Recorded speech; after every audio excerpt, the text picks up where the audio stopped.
नमस्कार, आप देख रहे हैं रबजी लाइव और मैं हूं अभिषेक मिश्रा।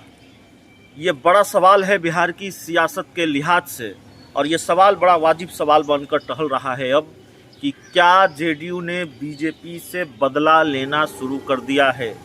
सवाल यह है कि क्या जेडीयू ने विधान परिषद के चुनाव में बीजेपी के साथ कोई खेल किया है, और वही खेल जो कथित तौर पर बीजेपी ने 2020 के विधानसभा चुनाव में जेडीयू के साथ किया था।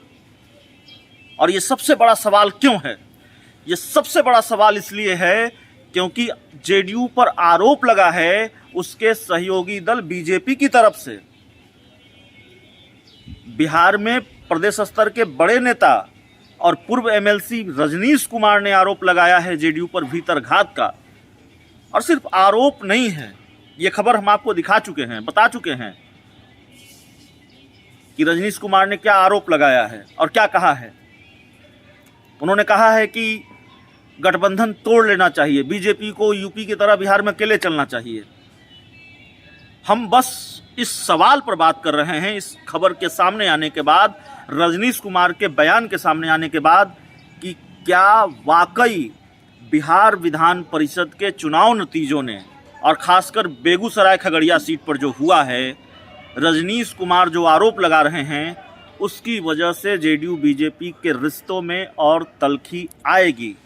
क्या रजनीश कुमार के आरोपों में दम है, और क्या वाकई अब खेला यह चल रहा है एनडीए में, आपने हमको निपटाया था, अब बारी हमारी है।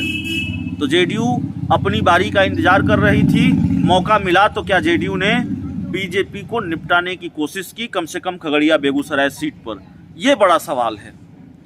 और अगर ये हुआ है या हो रहा है या फिर आरोप लग रहे हैं ये होने के, तो जाहिर तौर पर जेडीयू और बीजेपी का टकराव बढ़ेगा। जेडीयू और बीजेपी की दोस्ती दरकने के कगार पर कहीं ना आ जाए, यह भी सवाल है। हालांकि जेडीयू और बीजेपी की दोस्ती टूट जाएगी, टूट के कगार पर है, इस तरह की खबरें लगातार सामने आती है, लेकिन फिलहाल वैसा होता हुआ नहीं दिख रहा है। लेकिन एक बड़ा सवाल आज रजनीश कुमार ने, एक बड़ा आरोप जेडीयू पर लगा दिया है, और इन आरोपों की वजह से कई बड़े सवाल खड़े हुए हैं, जिसका जिक्र हमने आपसे इस पूरी रिपोर्ट में किया है।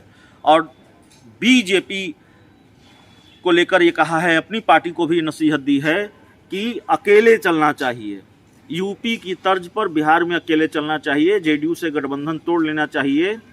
रजनीश कुमार के इस बयान का अपना एक मतलब भी है, और मतलब यह है कि बीजेपी में एक बड़ा धड़ा है वैसे नेताओं का जो नीतीश कुमार के नेतृत्व को नहीं मानना चाहते, अपना मुख्यमंत्री, अपनी पार्टी का मुख्यमंत्री चाहते हैं, या फिर ये राय रखते हैं कि पार्टी अकेले चले, जेडीयू के साथ चलने में नुकसान हो रहा है, और समय समय पर जेडीयू भीतरघात का खेल भी खेलती है। रजनीश कुमार के आरोपों से ये मायने निकलते हैं, इसका मतलब यह निकलता है।